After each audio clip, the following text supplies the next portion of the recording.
I would like to share with you some experiences from my research stay in Mexico.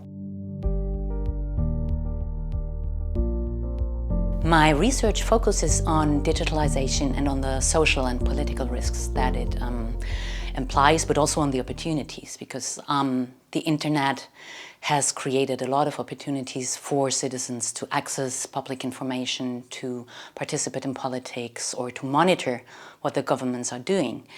But on the other hand, as we all know, the internet has also made it possible to disseminate large volumes of information without any quality control. And so there is a huge amount of disinformation, or so-called fake news, circulating in social media.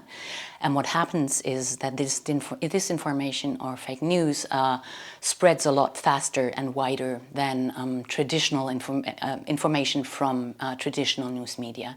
And that implies serious risks for social cohesion and for democracy. My research in Mexico was made possible by the PRODIGEES project, which is a project funded by the European Union and which facilitates an international exchange of researchers who work on topics related to digitalization and its opportunities for sustainable development.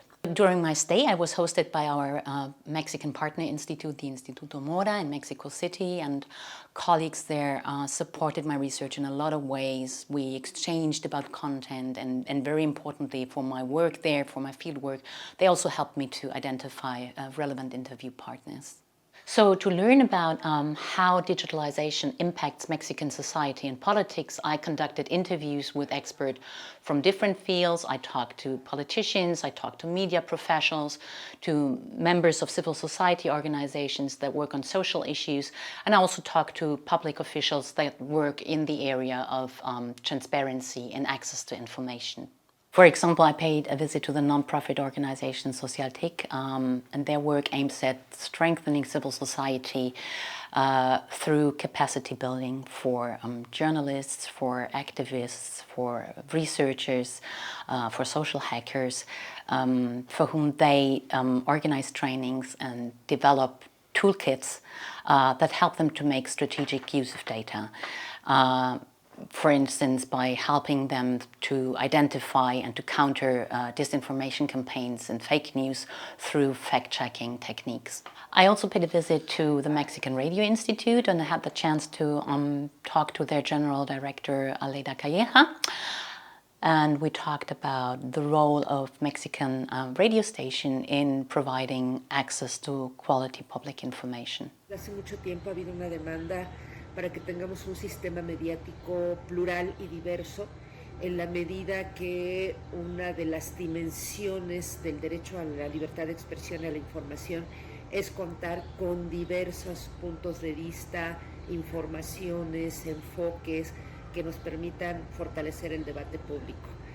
La concentración mediática que existe en México y en general en toda América Latina no ha podido ser desconcentrada, y por lo tanto hay una deuda importante en cuanto a pluralismo y diversidad en el sistema mediático mexicano y en general de América Latina.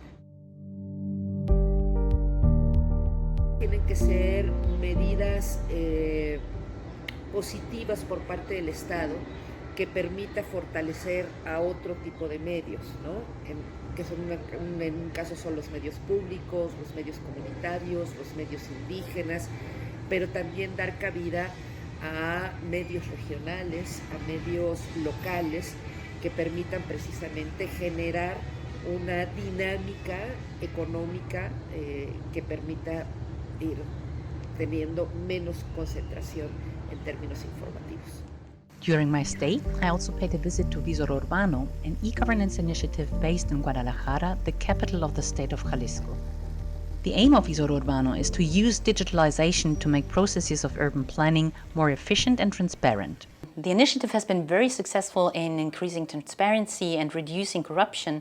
For example, requests for bribery in the process of urban planning could be reduced by 74% thanks to the platform. I also met David Bates, who is an alumni of the IDES Managing Global Governance Academy and who now works at Visor Urbano as an outreach and communications manager. And together we organized a webinar on the benefits and risks of digitalization for Mexican society, which was held at Institution Mora in Mexico City. Preliminary results of my research in Mexico point towards fields of action for international development cooperation to increase the resistance of societies against the spread of disinformation and social polarization, and to protect democracies. For example, it will be important that international development cooperation continues to support civil society organizations who engage in capacity building for media professionals and for journalists. And it will also be important to continue to support local initiatives, for instance, local initiatives that work to increase transparency and in this way help to build a data culture from the bottom up.